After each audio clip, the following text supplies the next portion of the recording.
Today's lesson is a quick 1-minute tutorial on using a custom sort to sort a table.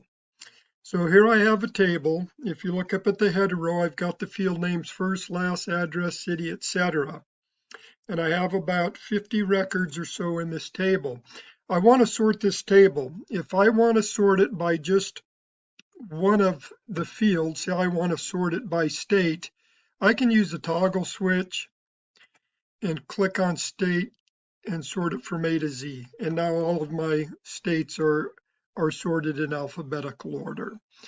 But if I want to sort by more than one category, so I'm going to sort by survey source, but then I'm going to sort that by state. I can't use the toggle switches.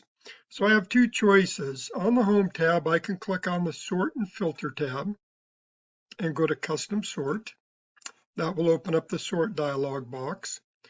Or I can click on the Data tab and click on the Sort button in the Sort and Filter group. Either way gets me to the same place. So I want to sort by, and I'm going to sort by survey source. So I'm going to click on this little toggle switch here, and I'm going to put survey source.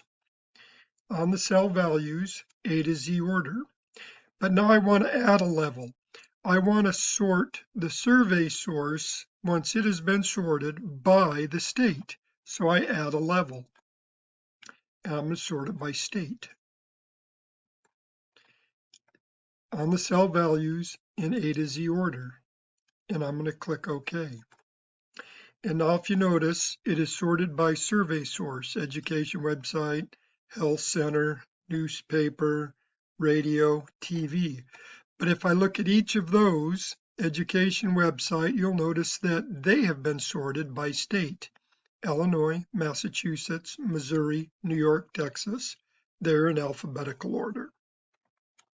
And that's how we use an advanced sort.